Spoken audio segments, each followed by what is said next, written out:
Uh, Decided today going to stick with 18 by 24. We're going to start going larger maybe next week. I don't know. A lot of it has to do with how exhausted I am from the week before and what I have to do after this. This happens to be a quick photograph I took just this last weekend at Bodega Bay. And it's the Bodega Bay wetlands. We're actually looking at Bodega Head, the wetlands all in here. The bay is back in this area. That's the ocean way out there. And there's no, the day we were out there, there was no sun. I'm going to try and make it like there's a little bit of sun breaking through. So we're going to give a little bit of color. When you get something like this, it's really creating atmosphere and what you can do with the colors within the very close range that we have, because we don't have anything outrageously bright. I'm also going to do a little landscaping in here. I want this to extend further, so I'm going to get rid of this and bring this up a little higher. So that's basically where I'm headed today. So we're going to stay with this 18 by 24. Again, I picked a, wouldn't you know, I laid one in, probably a little more red than I wish I would have, but what the heck. Just so you guys know about where that is, that's white. So you can kind of get a feel for the value, tone. It's probably a number 3 or 4 as far as in a grayscale. And it's got a little bit of too much red in it, but I think I can make that work. So we're going to look for the breakups. Breakups of space. This ocean back here, top, bottom. This is almost at the middle, and then down at the bottom. So there's the middle, and we're going to come up out here. And this is where I'm going to do the bottom. That's not very straight, is it? And then we'll kind of come in with a little bit of the landscape, the trees, which is kind of our focal point, is kind of where those trees are sitting. So we're going to sit one about here. This one's going to sit up here, one over here, down. I don't want this too close to the middle, so I want to bring this over a little bit more. Want to right about there. All right, and then we have some other tree right in here. I've got them taking up a little more space than they really need to. Really don't need to be more than that. So I'm going to do a little bit of changing.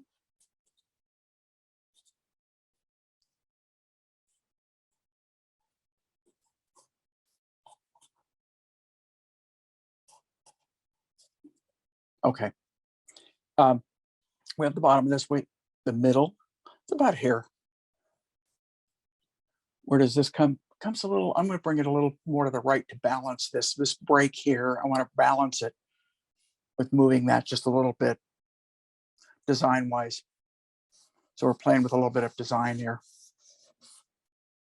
which is what we really have to work with. We have a lot of interesting spatial breakup composition.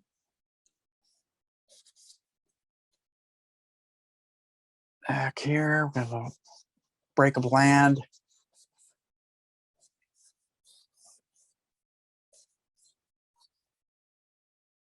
Cuts right about in here.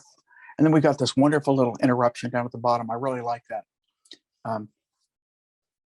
It lets us feel that there's more going on than just what's contained within this area right here. So we're going to bring this up about here. Okay. And that's probably good enough to start with. There's going to be the Bodega Head is back in here. So once we have all that laid in, and I really have way too many lines up here. So as soon as I get that sky in, it's going to start to make a little bit of sense. I want the white, but I want to cool that white. Now, if I add just white and blue, it's way too strong of a tone. And if you look at this overall image, the tones in this image, there's nothing really powerfully strong in terms of subject. So this is probably going to work pretty well. Geez, it does. No medium in it, just paint. White, ultramarine, a little bit of ochre. That's it. And we're going to bring it right down about here. Kind of like the fact I'm not using any medium whatsoever, because I'm really getting the thickness and the texture of the paint, which is kind of what I really want. I actually think I mentioned probably during my last week's live painting that we were in Europe, and one of the things that I felt when I looked at some of the masterworks is that I felt kind of like I had been a little bit of a wimp. I told my students that when I was there, and they kind of laughed. And but I was honest. I mean, I'm really not just saying that to sound humble or anything. I really felt that way. Simply because what I found is more interesting textures in the way that they laid their paint down. Now, part of that could be simply they did not have all the wonderful mixtures and tools and mediums that we now have today. Could easily be that. The other could be just that they wanted the paint to be thicker. So I mean, I can't get inside their head. I don't know specifically what their intent was. I just noticed that compared to a lot of the ways that I paint, and I think a lot of it has to do with sometimes I paint very quickly. Because I paint very quickly, I'll start very thin and end up leaving it. And because I do appreciate the thin to thick characteristic of paint also. But at the same time, there's something to be said for the texture of the paint itself. It's one of the beautiful things about oil that, because I've been asked, I was asked this summer, do I like watercolor? I love watercolor. I like almost all mediums, truthfully. There isn't a medium that I don't think I really dislike. So the question then followed, and why don't you work in watercolor when we're on location? It seems so much easier, particularly when you come to Europe. And my answer was, I want to get better with oil. And that's the honest to God truth. I feel like I'm okay with oil, but I feel like I have a long way to go to really get good. And so that is really the reason. And one of the things that I obviously noticed was that difference of paint texture when I went to some of the museums and I saw, the really fabulous works by Claude Monet and Pizarro and Degas. Some of these people, I mean, and sometimes artists who I really am not even that familiar with, and I just noticed that there was just this incredible feeling of viscosity and thickness to the paint. So that's where that concept of me being somewhat of a wimp, and by a wimp, I meant that I don't feel like I'm pushing. And I feel like I could push more as far as the textural qualities of the paint. I do know artists, my friend Dan McCaw, who pushes quite a bit textural qualities with paint. And I've always admired that.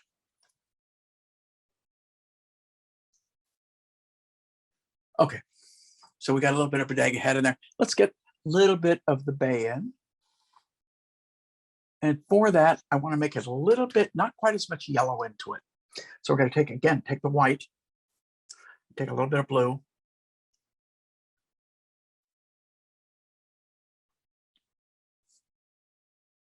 It's probably a little too strong, but I'm going to start with it. As I've often said, I'm going to be bold, but assume I'm wrong. And you actually heard that in my first comment, that I might be a little off here. So Faith would like to know, do you think that the thickness of the paint might have been the types of pigment and medium they used? Yeah, it could be. That thought had crossed my mind, that it might be. It might be the fact that it was a different type of a mixture. a lot of the early plein air painters, they had just started putting paint in tubes. And so that had been a new, none of us know the thickness of that paint and whether people were using mediums. Like I use a lot of the solvent-free gel, and right now I haven't used any. This is all pure paint. Okay. Now I want to take some of that and bring that up into the sky a little bit.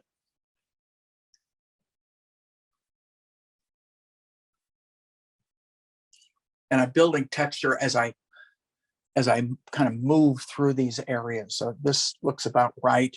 Feels pretty good. I could probably add a little bit more white to that and add a little bit more lightness back here. You know, the question about, do I think it was because of the mixture of paint? Yeah, I do. I think but none of us know for sure, you know? It's just we're assuming. And I haven't heard a lot of my friends and people talk about it. I just noticed it. And it's just something that once I noticed it, I went, damn, it's like, you know, pretty damn impressive that this paint was not, you know, really thin. So I haven't gone as dark as I can go. I use green and the asphaltum. Let me run through my palette real quick. Titanium white, Naples yellow. It's actually Naples yellow light. Yellow ochre, a little bit of a Hansa yellow that I just happened to, it's the first yellow I picked up. I threw it out knowing that I was probably gonna need a little bit. And I already had it on from another painting I was doing, and that is the cad orange hue. Ultramarine blue, sap green, burnt sienna, asphaltum. And those are pretty much the paints that I have. Now, a lot of times you don't want to get your darks really thick, but again, I'm still using pure paint, no mediums whatsoever. Oops. See what happens when you talk too much and you don't pay attention? You mess up. I'm going to get rid of the little house. I don't want that. If I do, I'll put it in at the very last minute. But I really, when I looked at this, I went, I don't want that. I want this just to be a pure landscape. This is an area for anybody that lives around this area, Duran Beach. That's that area. It's a state park, and that's the check-in point is that house back in there.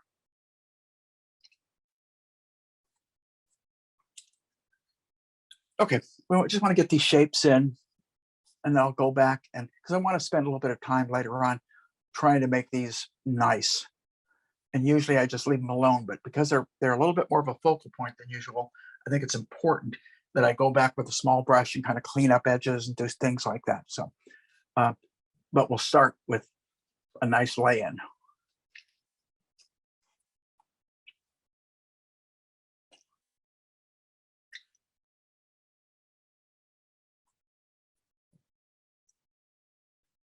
Need to lower that. I got that. Let me grab another brush here for a second. Grab more of the sky color that I had. Okay.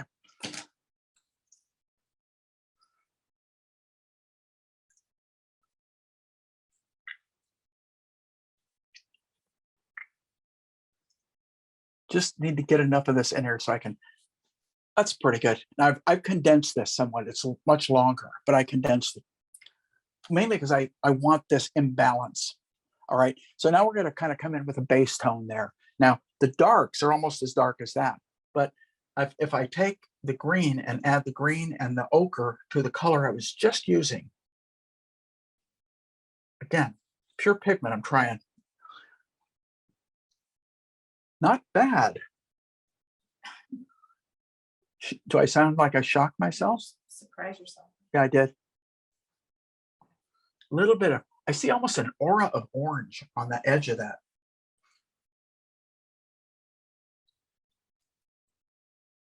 And as you look into that, when you first look at something, you look at the overall piece. And as you look into your painting or your subjects, whatever they may be, as you're working, you'll start to notice things. And as you notice those things, the decision then has to be, do I want to put that in or do I want to leave that out? Well, I decided to put that in. So we're going to continue through a little.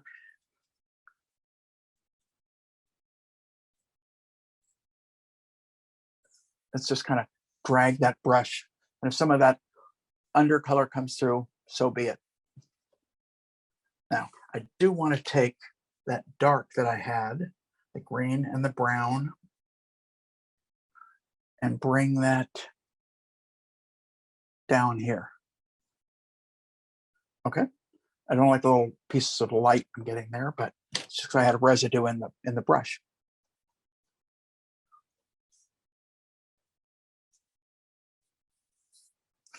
Be able to get a little darker and duller as it moves across. So I added some of this color to that.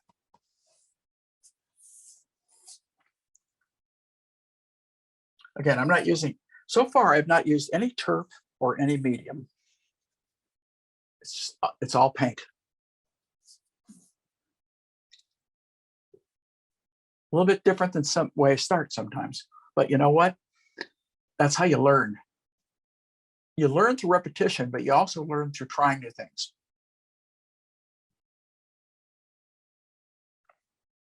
I always try and do something where I learn. Even when I work with you guys, I will do my tried and true that I know I can usually pull off, but I always try things, sometimes more successfully than others. So I've got this same brown, and this time ultramarine and green, pretty dark, and we're going to kind of come in right here, a little too dark, and we're going to start to hit kind of, oh, I like the way it's kind of mushing into that other paint.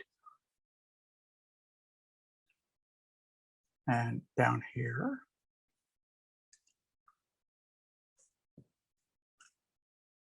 Right there, big.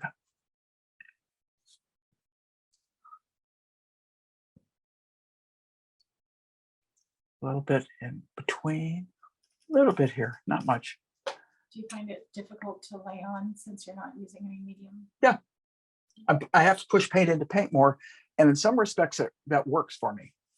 If I do have to lay a clean color on top, I will add medium as we move along. But right now I'm going to try it without.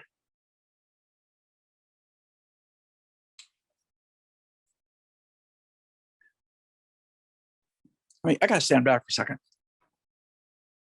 Okay, I got this side high and this side low. I just noticed it, so I'm going to bring this down. I thought I did, but I wasn't sure. Okay. So we're just going to kind of mix these colors together a little bit here. And I'm going to bring a little bit, let that brush, as it touches that wet paint, kind of interrupt things. Now, a little bit lighter. I don't know where all that dirty paint's coming from. Basically, I added strictly, I'm going to add a little white, I think, but I added yellow ochre. Nope, I want a little more yellow ochre, maybe a little, instead of the white, maybe a little Naples yellow. And let's add a little bit of different color back there. Nope. I just mix Naples yellow right into the color I already had. So I'm getting pretty thick, pretty quick. Thick and quick, that's what I kind of like.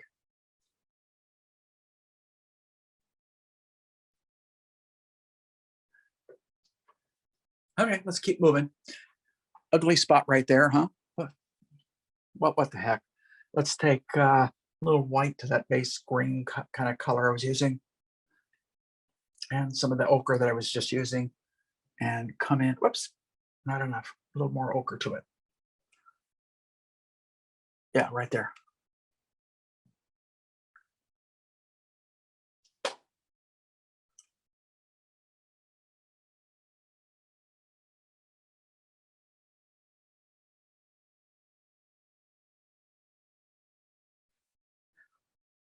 Okay, it's feeling pretty good. We're gonna go for this kind of, it's a light color. So I'm gonna put a lot of ochre, some Naples. It's got a subtle warmth to it. So I have a little bit of burnt sienna. I'm gonna test it first. It's too warm. I just looked at it, it has more green. That's too much green, probably. So I'm gonna take ochre for the green and try it one more time. Close enough.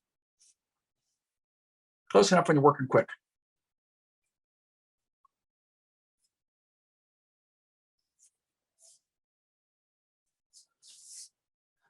Step back, see how the color, okay. I'm feeling okay about it. Am I feeling really good? I have no idea. But I am feeling okay. I don't think I'm way off. Being a little off can actually be pretty good. How many times your friends have told you that you're a little off? No, the reason I say that is because it's the adjustments as you move through your painting that really starts to make your painting sing and become unique. It's not every color you lay down is right the very first time. If that happens, truthfully, your painting might get pretty dull towards the end because there's no interaction and there's no adjustments.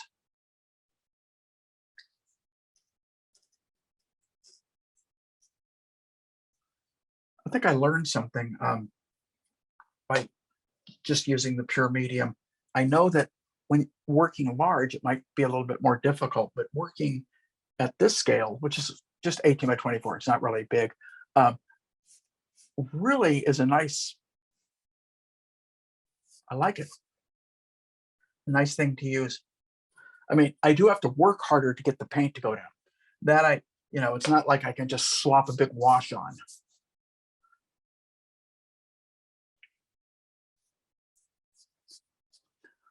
Then I got some color variation in there too. I got that kind of more warm ochre colors, and I see a little bit of that right at the beginning. And for that warm ochre, I just have a little orange mixed in with my ochre, mixed back into those kind of green colors that I already have.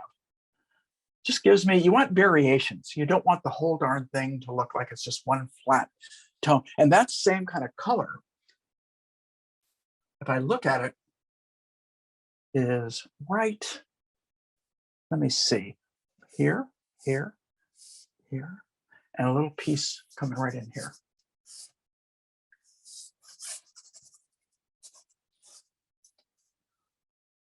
And this has to come up higher. That's okay. When I paint this in, I'll correct that. Okay, I'm gonna need some more paint because I'm not using any medium. The paint I'm really running out of paint quickly. So I'm gonna lay on a lot more ochre here on my palette. Because I can see right now of all the colors, I'm gonna be using ochre a lot. Probably isn't even enough there. So I threw ochre and some green. Probably gonna have to whiten that up a little bit with some Naples. A little more ochre now that I look at it. Maybe a touch of green. Let's see what this looks like. A little more green, or I could throw blue into it, either one.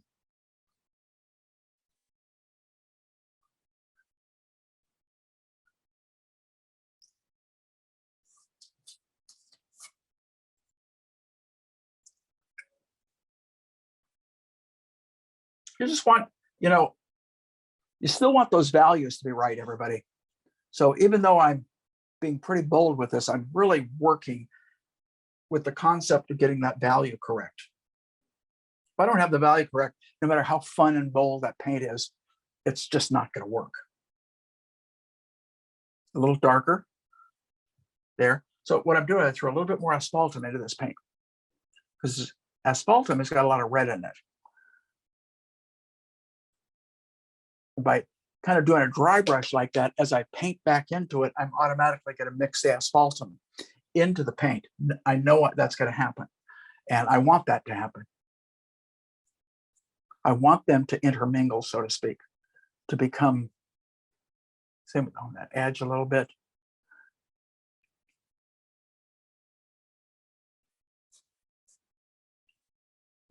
Okay, now I see more ochre.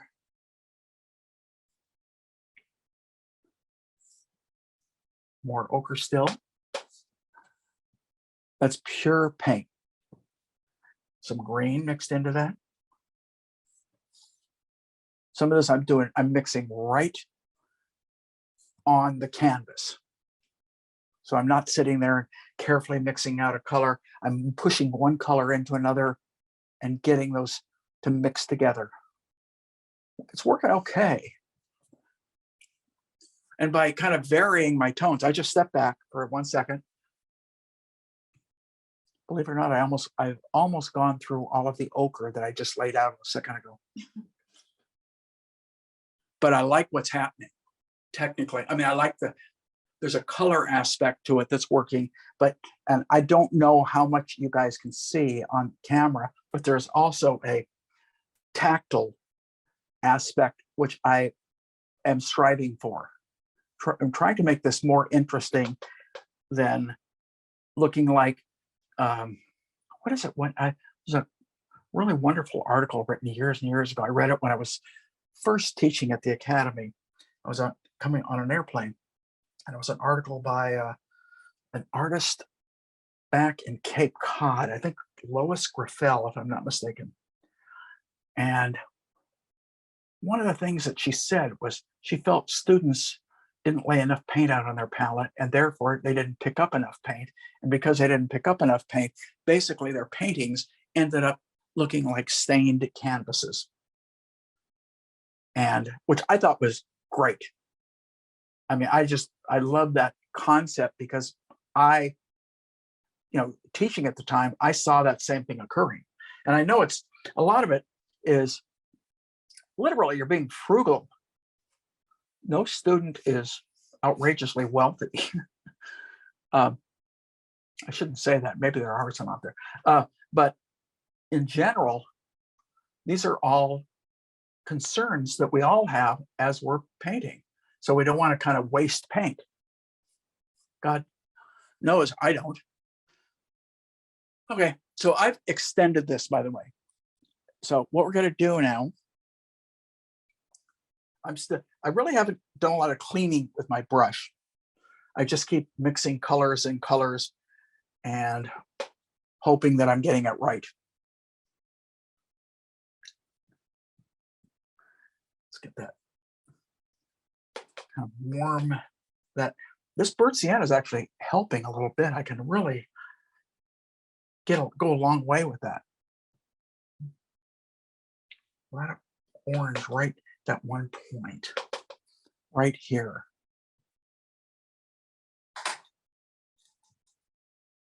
And I'm just pushing that paint back in the paint, which is one of the things I was hoping was going to happen. I shouldn't say hoping, because you can make it happen. I could go a little stronger with that if I wanted. So cat orange.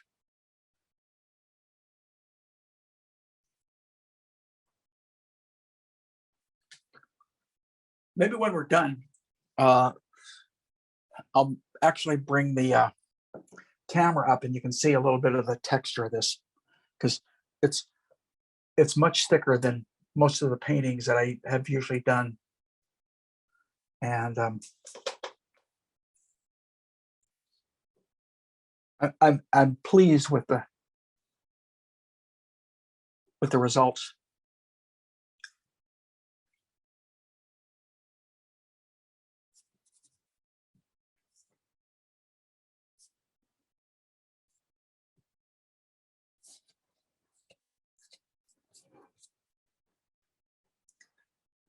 Let's get this big plane in. Now I'm going to rip through a whole bunch of paint, and I'm going to probably have to lay out more paint. I know I'm going to have to lay out more ochre. Let me grab this little, I got a little tube of ochre. I'm just going to use this one. I've been using my giant tube. There we go.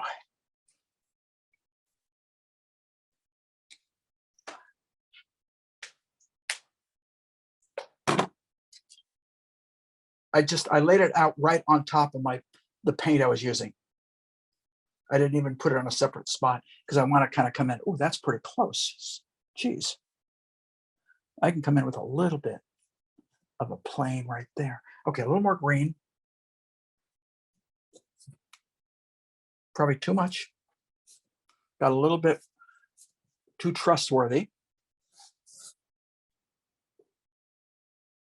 Trust yourself as just pretend like you're painting everything you're putting down is right.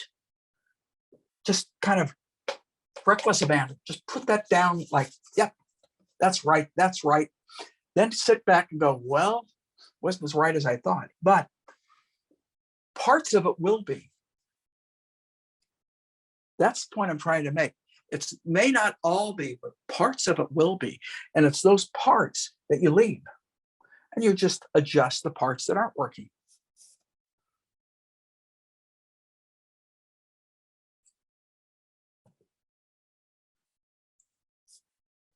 I'm adding a little blue to that color, a little ultramarine right here. A little too dark. So what am I doing? Throw more ochre into the ultramarine.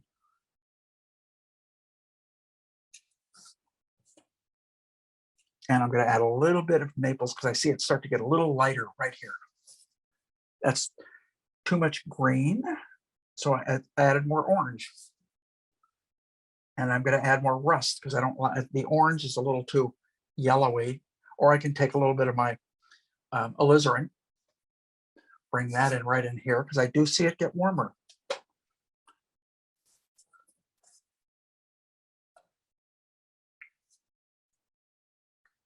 Different types of strokes. That's the other thing. Keep your strokes somewhat varied so that you're not just repeating the same character of stroke over and over. Sometimes you're going to want to go, even though an area may look horizontal, you may want to take it and move a vertical stroke into it because the vertical stroke might do more for it. A little bit of wetness in here. So I threw a little bit of that blue back. Kind of like that little ribbon. This area feels green to me when I look at that area right there. So I just, whatever color I was using, I just took more of the sap green.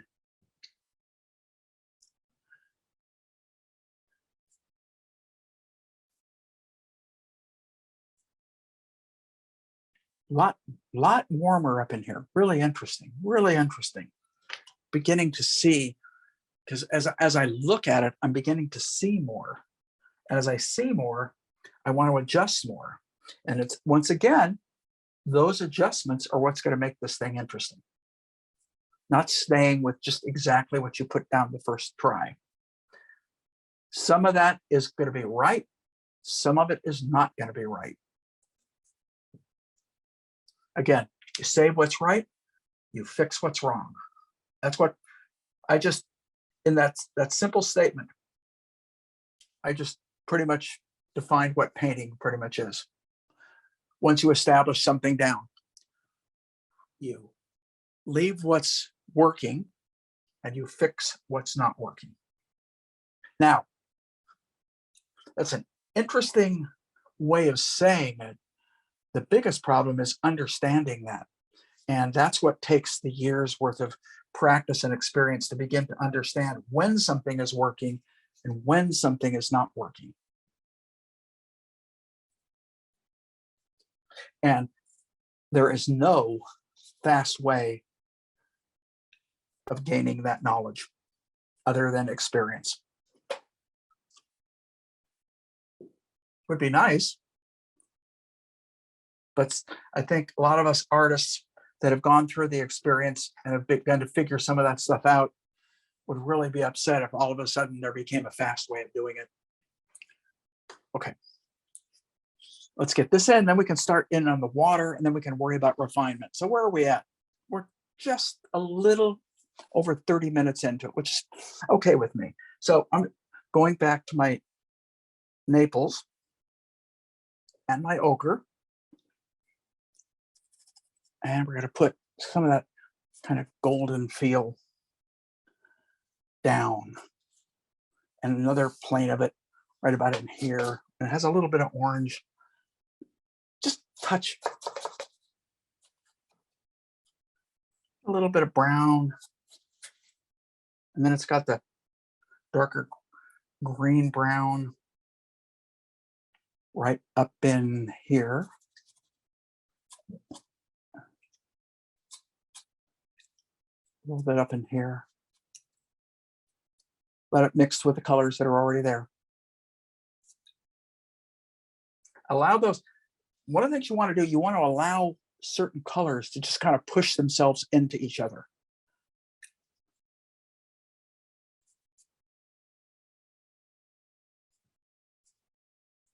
I got to stand back for a second. It's coming together. The question is it coming together really good? I don't know.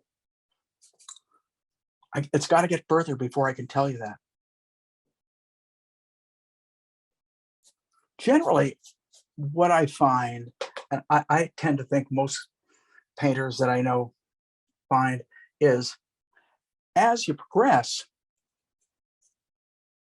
you're still not sure. We all assume everything we're doing is right. And if you're not doing that, then you're really kind of handcuffing yourself. Because what you're doing is you're second guessing everything as you do it. You do want to second guess. Don't get me wrong.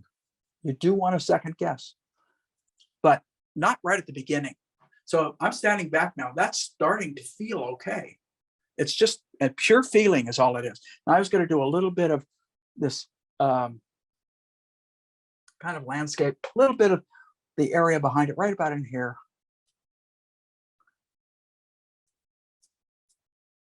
Okay, and then we want to go up from that with colors we were just using. Oop, not enough. Bring a little green into that. There we go.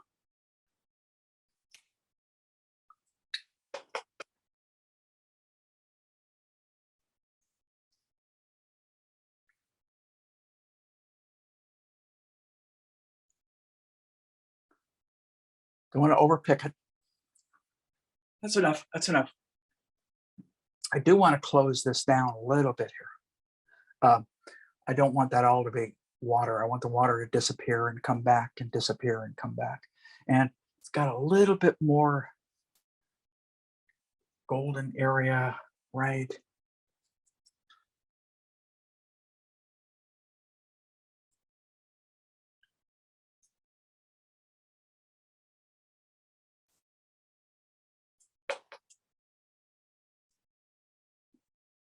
Just barely let the brush touch this time. So it's really just depositing some paint and kind of smearing it into some of the paint that's there.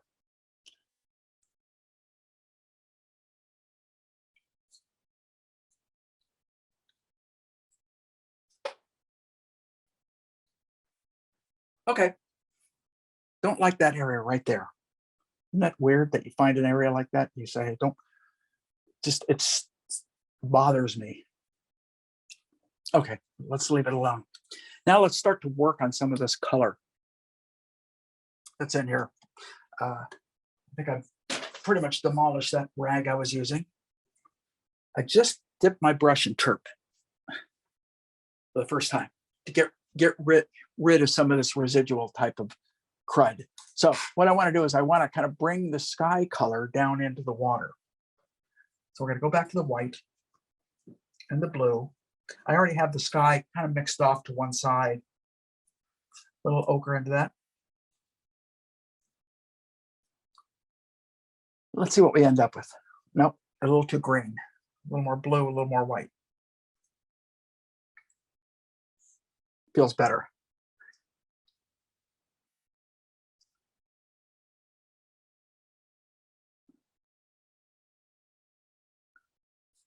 A little more white.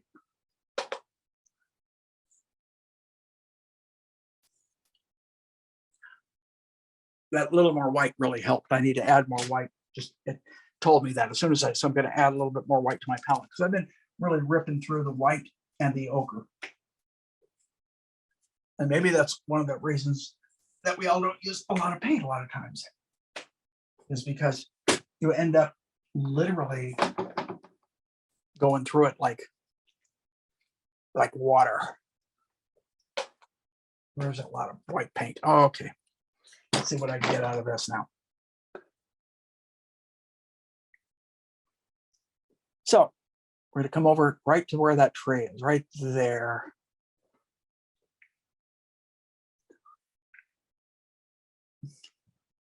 Okay. And we'll bring it right down there. And then we're going to do the same thing over in here. We're about there.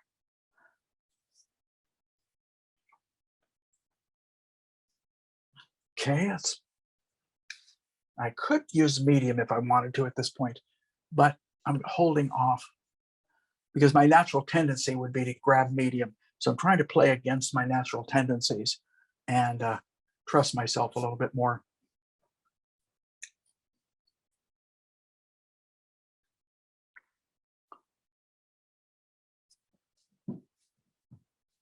And we'll come up here. I want to cut this up a little higher. So it's one of the advantages. Standing back, get a feel for it, and it's feeling all right.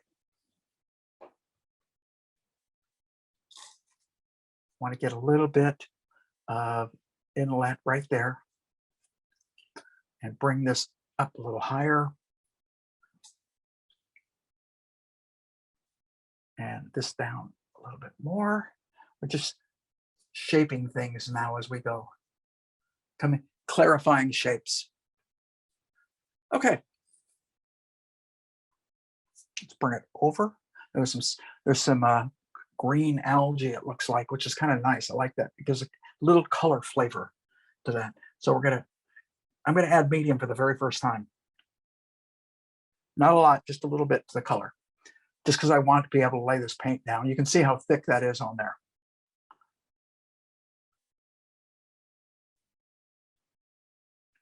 And I want it to get lost. I want to see it, lose it, see it again, lose it. Okay. That begins to feel all right. And we're going to bring this out a little bit more right there. And then we're going to bring the shape of this in a little bit. And there's that.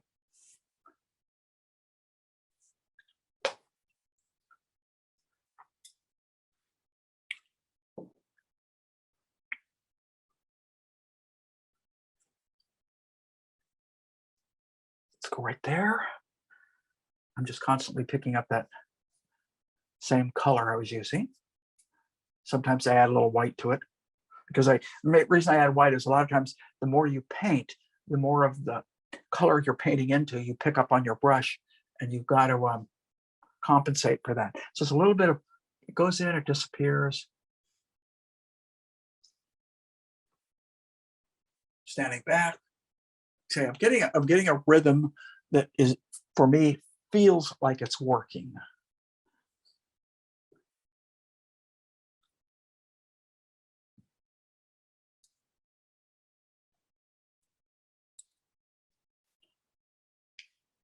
Same big old clumsy brush.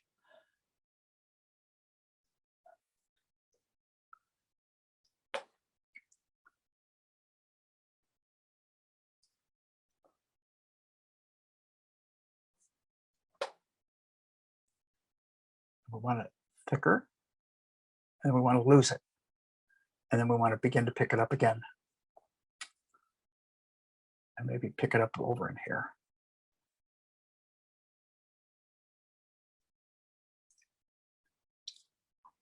See, it doesn't show that. That's something I knew I wanted to add when I looked at this piece of reference. And if I were painting on location, I would do pretty much the same thing. Now, the reason I do that, and I think this is an important point, is because I've learned from doing it in the past on location that I can invent. I want to be true to what I see, but I also want to make things a little bit more interesting if I possibly can. So that's pretty much what I'm doing. I've almost got it all covered, which means I am about 50 minutes into it, just a little under 50, but probably about 45 minutes into it. Now there's a dark edge on that I've got to get, and then it kind of hits and misses and falls back in there.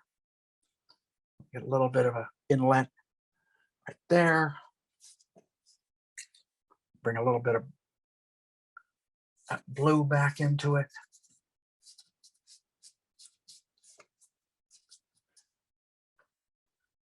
So we've got, now we have some stuff going on up in here. Let's get to that, okay? First, with that blue and the white, and I'm going to add medium again. Medium meaning solvent-free gel.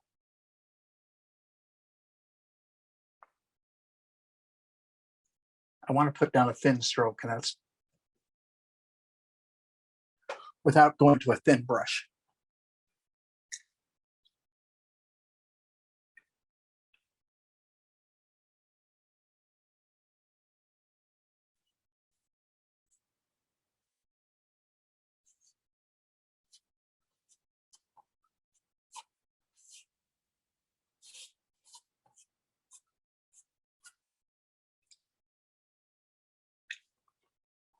So we're following pretty much what I see.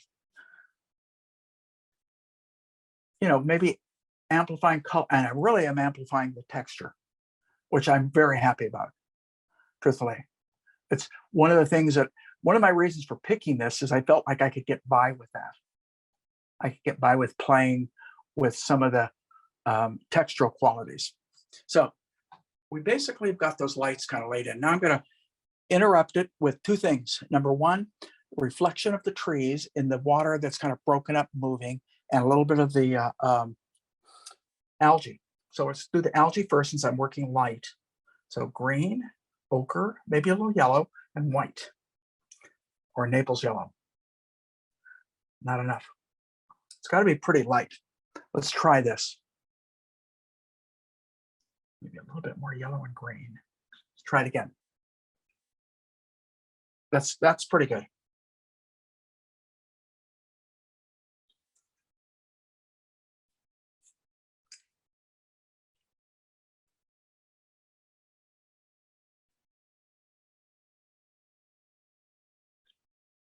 Push it right into that wet paint. That way it'll mix, it won't stay as bright, and it'll fade kind of like the way we see it fade.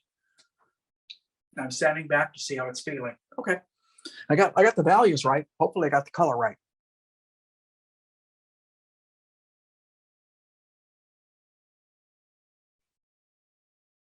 And it looks like it comes right about there, comes up, and then back in here on this side.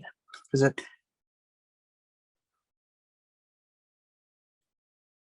And then way over here, I see it. And it works its way back.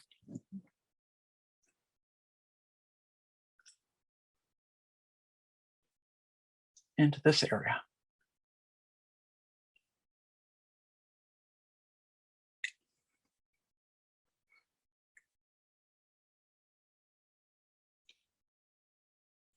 This is just color on color, thick paint on thick paint, letting it mush together. Mush. It's a technical term, meaning pushing paint together, letting it kind of get sloppy and just move together on each other, blend automatically, things of that nature. So it's kind of a combination of all those things. A little bit of it sneaking back. Don't want to pick at it. Make a nice stroke. Comes back right about. There we go. Got to stand back. Okay, it's starting to feel okay. And I want to get some of the darks of the trees, the reflections down in there. Next thing I want to do.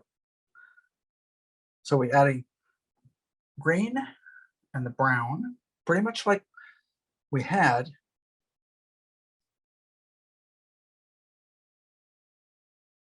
And let's give it a shot.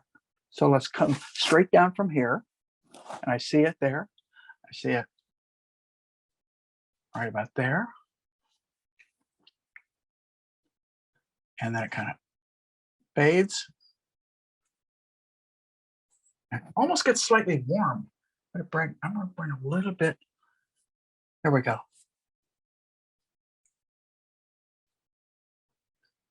Stand back. Okay. I know I'm gonna have to do some adjusting once I get all this laid in, because I know I won't get it all in right. You know, you shoot to try and get it in the way you want it, and then know that you probably have to come back and adjust to make it work. And really, so it really starts to pull off the way that you see it. Right now there's way too much in there. So I need to come over with some lights, which is fine. Because it's the once again, I still want to bring that up. It's that interaction of color interacting with another color or value, if you will, that gives a life to a painting.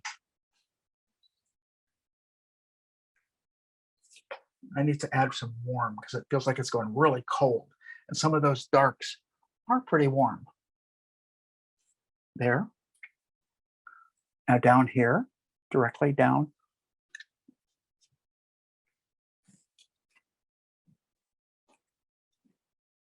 Down here.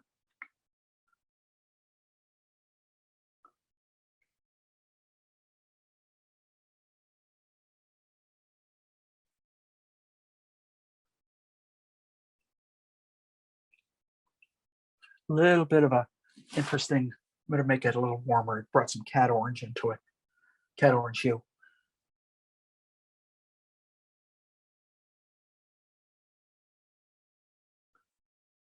And I think the thing I just said, I brought some cat orange hue into it. You don't get your values right, but get the colors varied. The variance of color gives your painting life, I always call it color gives seasoning, value gives form, color gives seasoning to your paintings. And so you can get all your form down, much like you would if you were doing a black and white charcoal. But to give it some vitality, look for the shifts of warm to cool and the intensity, that intensity variation. How warm, how cool. Keep that in mind, always. You're going to guess, because that's what painting is all about. It's educated guesses. We all assume that what we're doing is the way it is, but you know what? We're wrong sometimes, and sometimes being wrong isn't bad, because being wrong can add interest.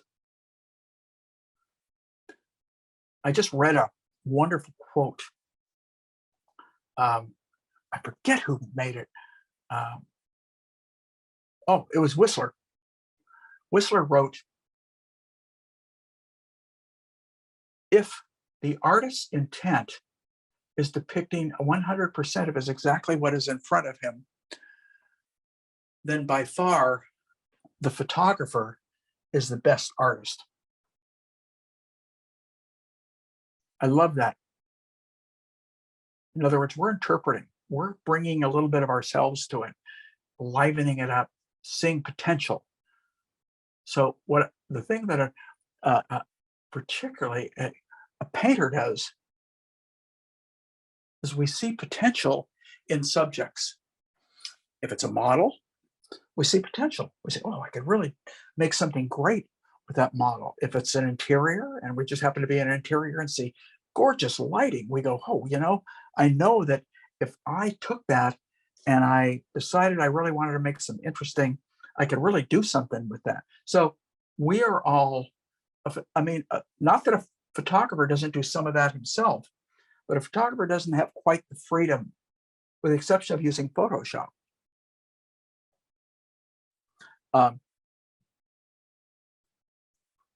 But they can't deal with the textural aspects that I'm playing with today. There's no way. So, and if I see a little color happen, and I say, you know, if I just push that a little bit further, if I see a little red and I say, you know, I'm going to make that a little bit more like an alizarin, I might enhance something that nature's already provided us with.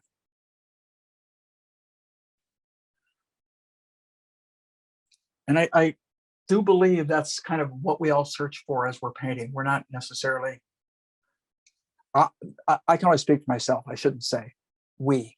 I'm not searching to depict 100% accurately what's in front of me. If there are many artists that can do that beautifully.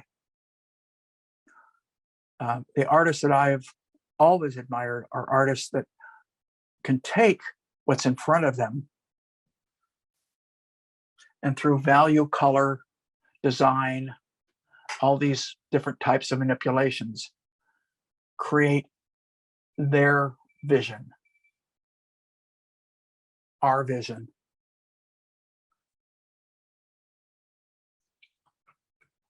And that's basically what we're doing. So this whole thing is laid in.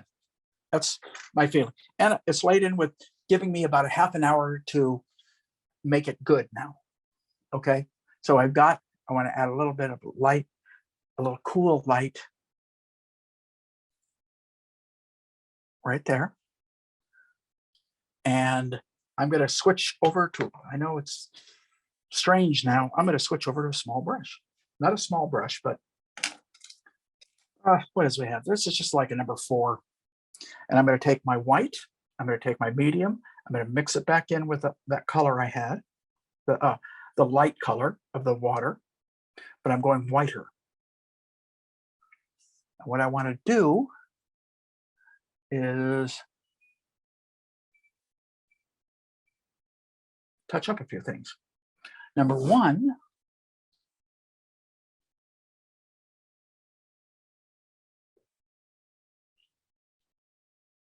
and break into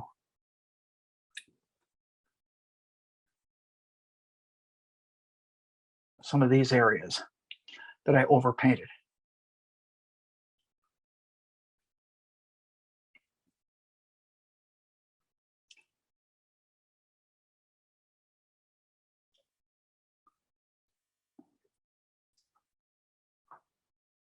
That's kind of right, but I kind of broke it up way too even.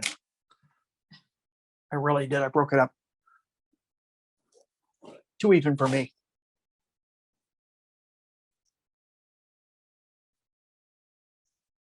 Don't like it when things, all the shapes are similar in size, similar in direction. So I'm always looking for that. This is a little heavy-handed right in here. Probably better if I stay with this bigger brush too.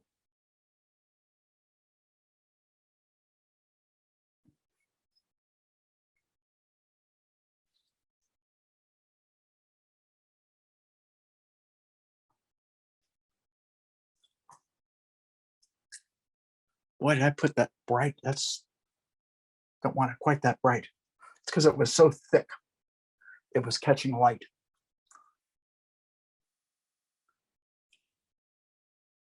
This is the kind of stuff that right now, if your painting is dry, although there's something beautiful about doing it while it's wet, but if your painting is dry, you can come in and do all kinds of stuff. So I'm working with a real tiny brush, a lot of wet paint. So I've added a lot of medium, terp and medium to the paint because I'm painting on very thick wet paint. So I can only make very short strokes. And I want a dark dividing that, and I kind of destroyed some of the dark. So I'm going to use my little brush and add in some of that dark. There we go. There and above it.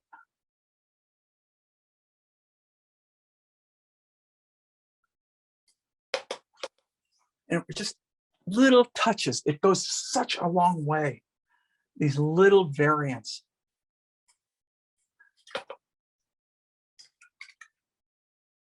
Okay. Let's go back into the trees. I said I wanted to go back into those guys. Use my smaller brush. I'm going to paint positives and then negatives.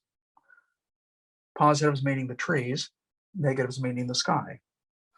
Positives.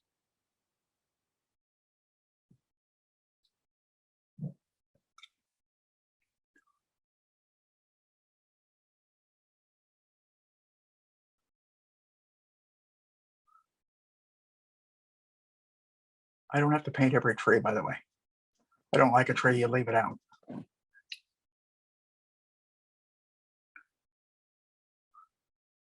And that's our advantage. We can do that. Photographer can do it with Photoshop.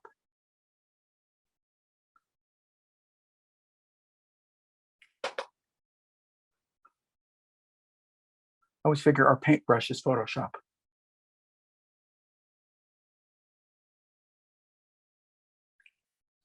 Brown and blue and green. So I want it, it's a little darker. Reason being is I want that tree to come down into that.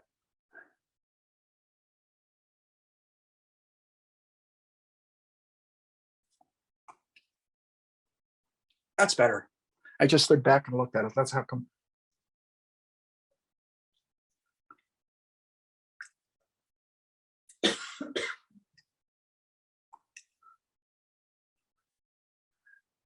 Okay, I know I'm going to need to come in with some little tiny strokes in the sky to get some of this to work.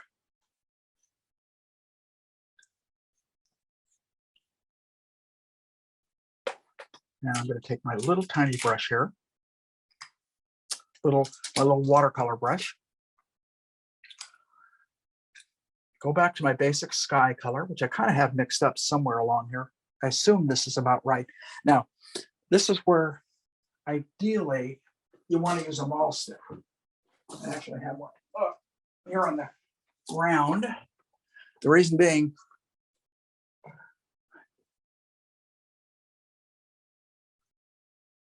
want to be careful. That's the reason being, okay? But you don't want to over pick and make it look like you've drawn these things in.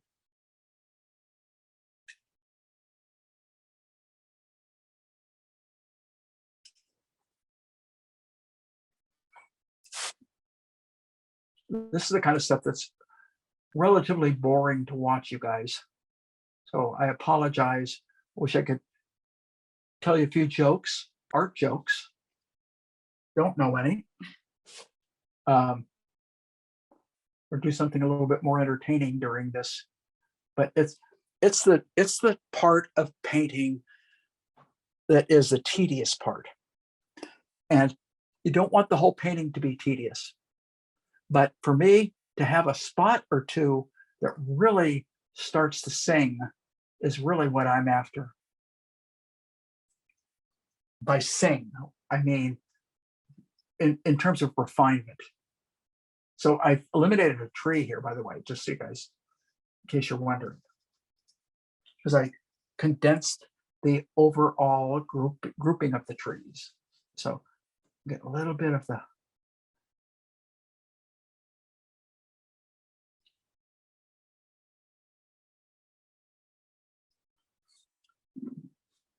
standing back. I like that part right there. Again, I don't want to overdo this because if I do, I will bore the heck out of you. And I know it's interesting when you're doing live painting as opposed to doing studio painting. The one difference is, from at least myself, is keeping you guys, the viewers, engaged. And I know if I immediately go and start going in and kind of getting lost in areas, well, almost like I'm starting to do now, that what'll happen is you lose viewers. So you show them how, for me, what I try and do is try and show you how to do this, knowing that if I were carrying this painting to a real, I don't want to say refined finish, but more of a finish, that I would be doing a lot more care in a lot of this stuff. and probably spending a lot longer doing it. Now, I don't want to do that because it's not necessarily the intent of these 90-minute paintings for them to be, you know, they're the intent. My intent literally is to show you guys basically my approach, how I kind of think, and the way that I kind of my methods. And if I can show you guys that, and then I think I've done something. One of the things I wanted to do, I brought this up. I'm going to test it. I don't know if this is going to work, but I'm going to experiment right in front of you. Okay. So I'm going to take Naples, yellow, and orange. Naples, a touch of the orange, and a touch of the yellow. I'm going to try and pretend like the sun is trying to break through here. So I'm violating the sky color, but I'm keeping the value pretty close to the way it is.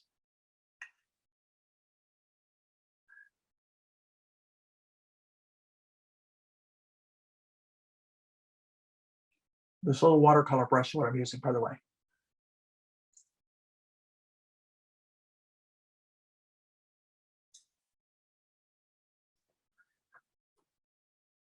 Okay. Let's let that fade a little bit so it kind of blends into the.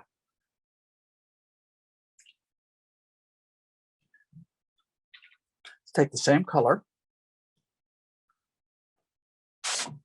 bring it down right here, and start to interrupt.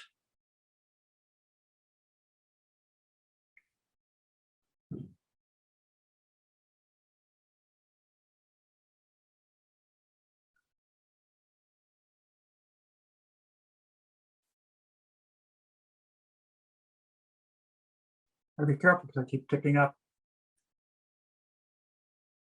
the other paint. I don't want to do that.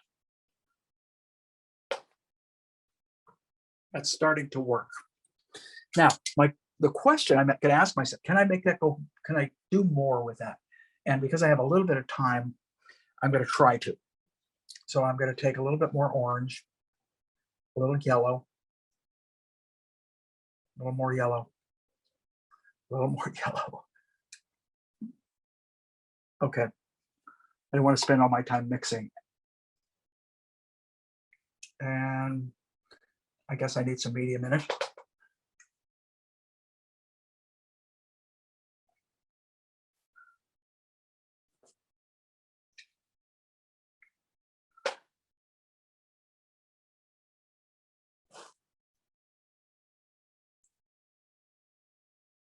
You stand back, adding just a little flavor of warmth to that. Let's go right in here. Let's do it again.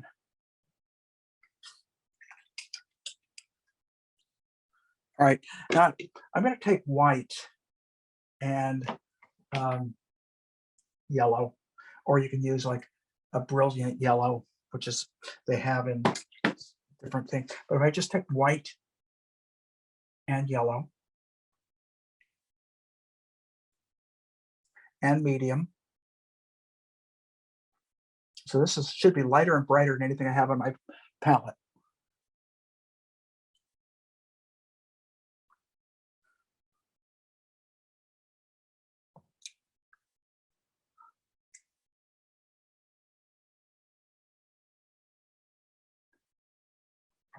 Okay, I think that works.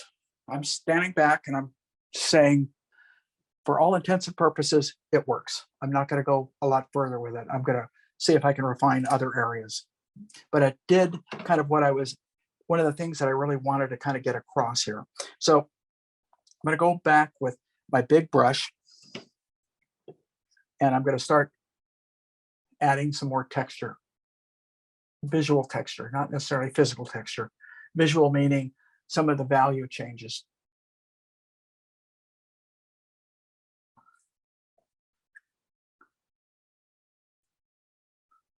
Got a little bit of a darker edge right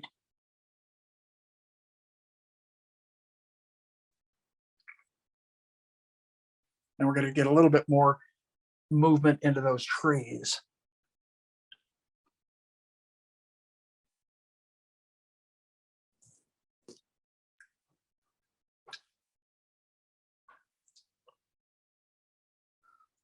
A little bit of a darkness, not too much, but a little darker on these edges here. What they are is the banks. There. And it's just warm, dark.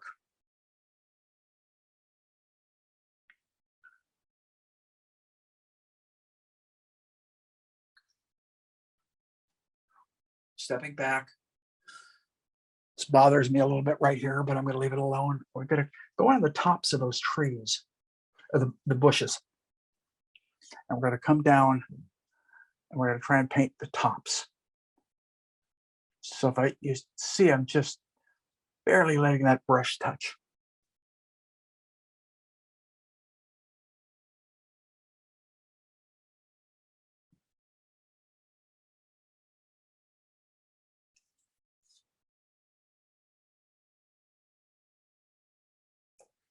Step back. Yep. Whew. Never know.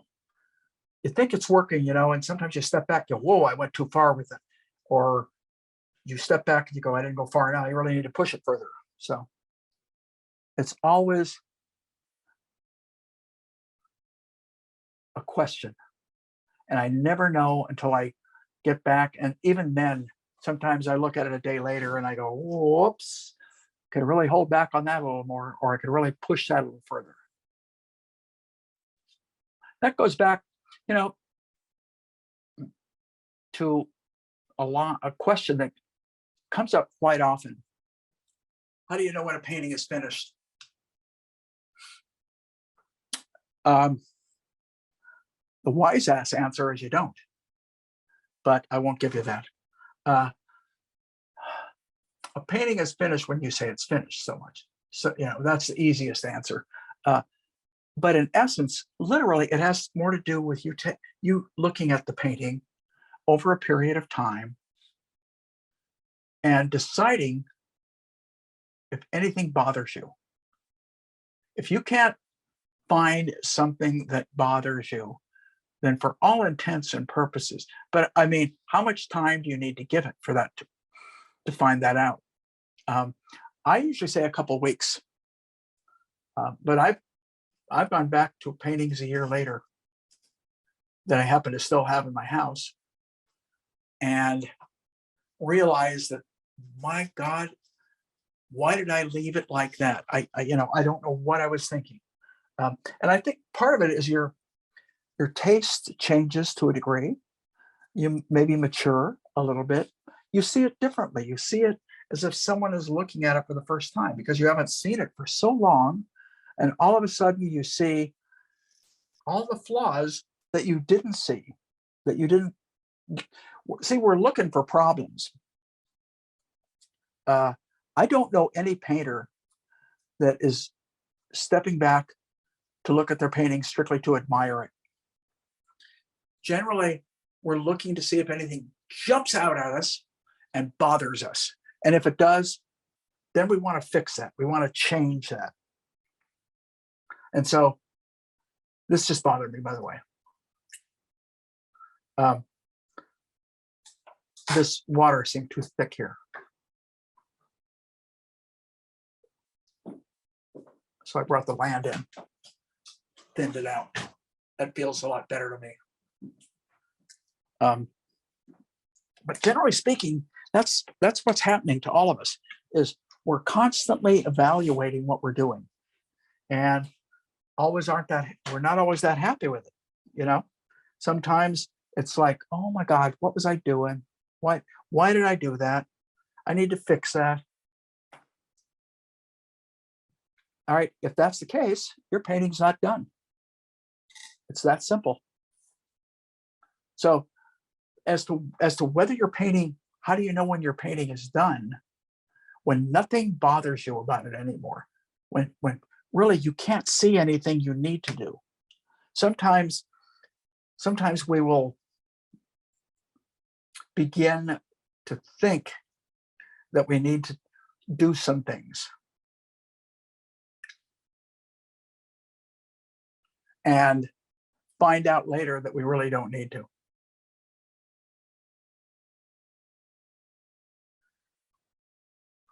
Little rivulets of water is pretty much what you see me doing here. I'm looking along edges. I'm just letting my eye peruse the whole thing. If something bothers me, then I'm going to go back.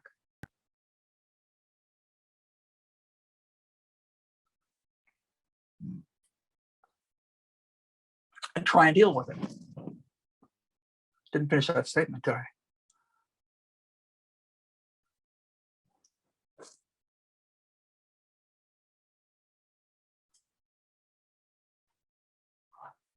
So you can go back and just do these subtle, sometimes one or two little subtle adjustments make all the difference. It's amazing.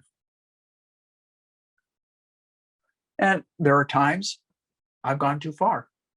And I need to be honest with myself and say, I made that so busy that it's actually hurting the piece.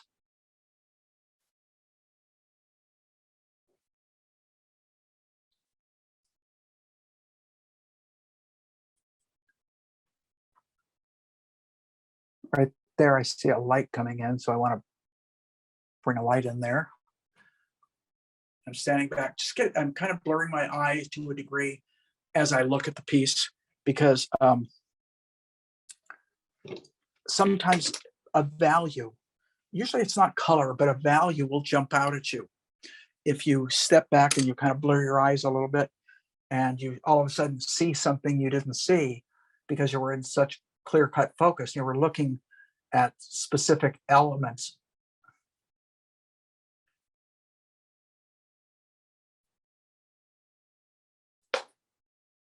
So I'm just using this time, boy, I'm getting some nice texture.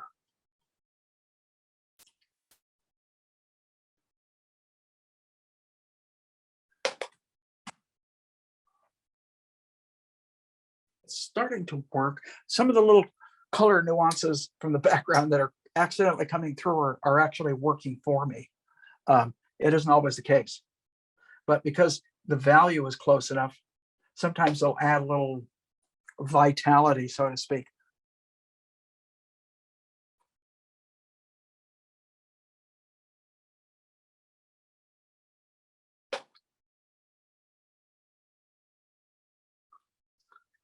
Go over towards the center. I might want to lighten that just a little bit.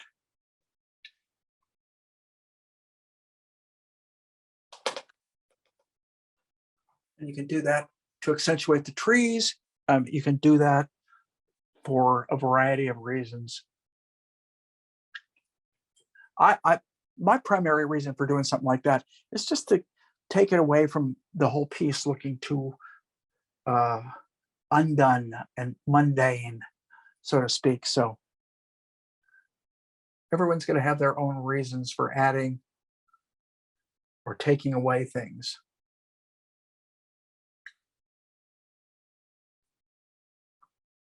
I want to look at this. Something bothers me, right? I get a nice warm, kind of a warm gray right about in here.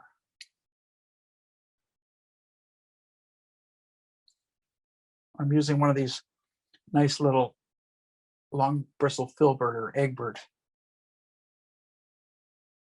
to kind of scuff. It's got that flimsy tip. Now, as I step away, it's working. This bothers me a little bit. It's a little spotty. I don't mind it being quite that spotty, but I think I would like that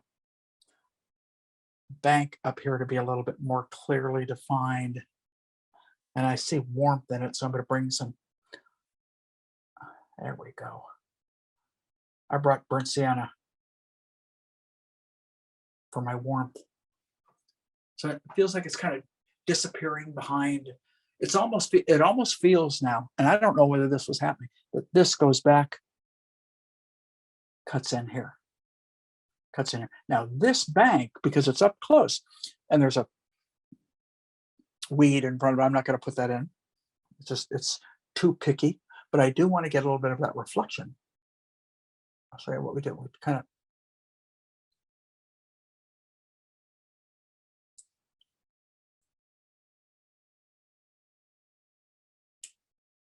and then we just kind of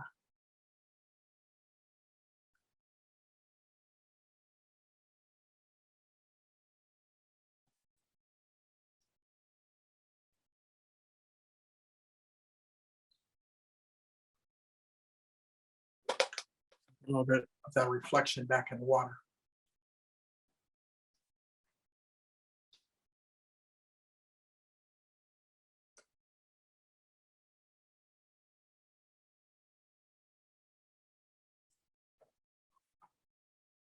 Stepping back, that bothers me. It's a little bit straight, and I want to go back, lose it. So I'm just going to kind of and let it come out again. And this feels flat, and it feels like it needs to go upward. So I'm going to, these are all little adjustments that you can make if you give yourself the time and you spend the time going back, perusing your whole piece, saying, okay, here's what I need to do. I need to do this. I need to do that. But it looks like for once, I'm actually going to finish this, so to speak, on time.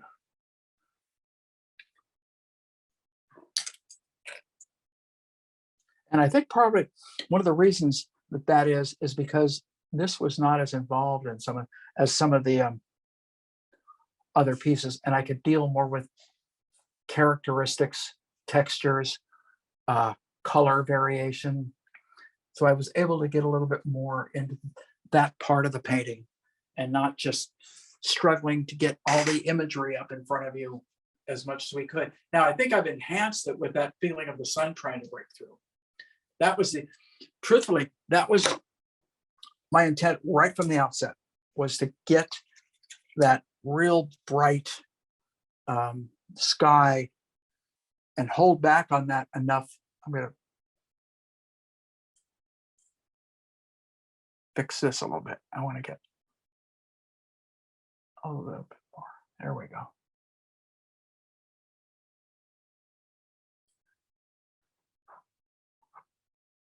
So it feels like it's working. I think I can get a little bit.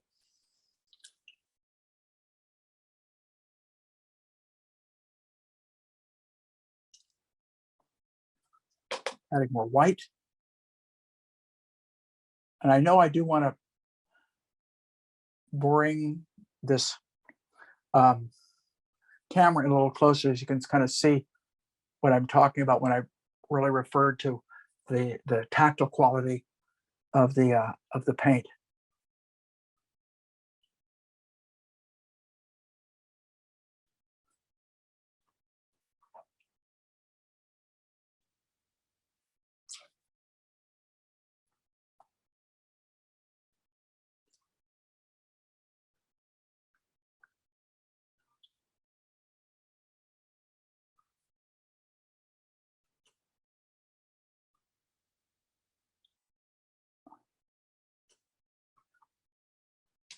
Okay, let me step back for a second. Pretty much, this bothers me. I don't want it to be worked at, overworked, but I do think it needs a little more than I've given it up in here. And this is where you paint on paint on paint on paint until it feels like it's where you want it. And a lot of times, because it's foreground, and if I see worms, I know I can push those worms a little bit more than I normally would because it's in the foreground.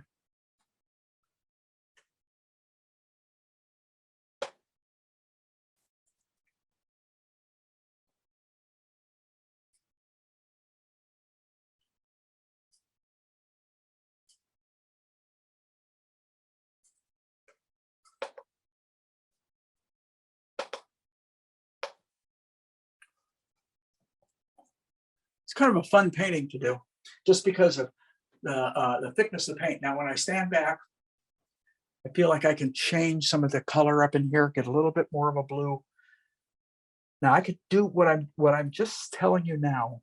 I could do that for pretty much the whole day. If you can get your painting in there quick enough, you then have the opportunity to be able to do this kind of stuff.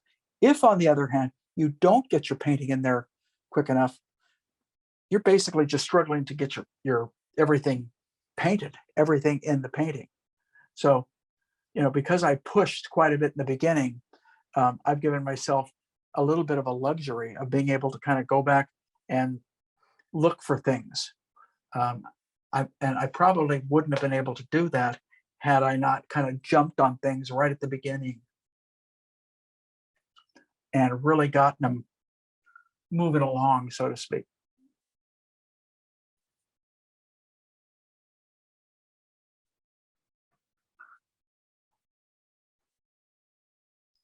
That feels a little bit better up here.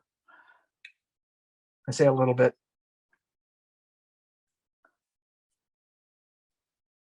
This is where medium might come in handy.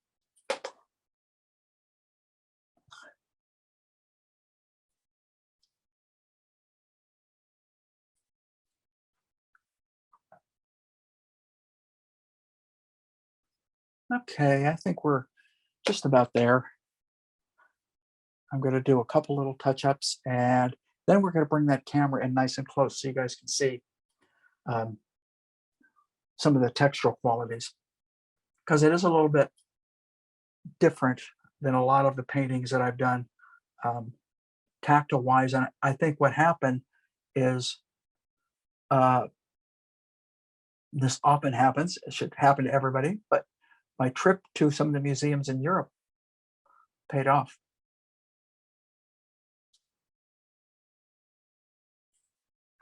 It's another little, I just caught it. I just caught this little cutting in right here. And it looks like it kind of joins.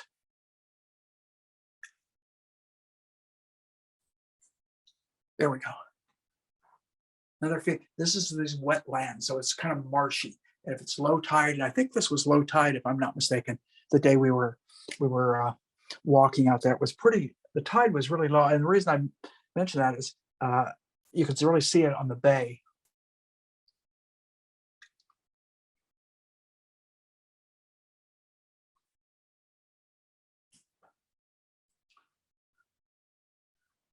I think we're just about there. Let's see, get Anna to bring that camera in a little bit. Hopefully that allows you to see some of the textural qualities. I will pull it back. I'll put it right there. So that was kind of painting without a lot of medium, trying to add a little bit of life to something that looks kind of bland. And hopefully you got something out of it. It was fun for me. I went through a hell of a lot of paint, I'll tell you that. But I try and clean my brushes, and wish you all the best. I want to, as always, thank Scott, who's always there for us, Anna, who mans the camera here, and Facebook, and all of you guys for watching. And of course, the Academy, where I teach, and we're starting in a couple weeks, which we're kind of looking forward to. And keep y'all informed as to workshops. Okay, thank you all. Bye-bye.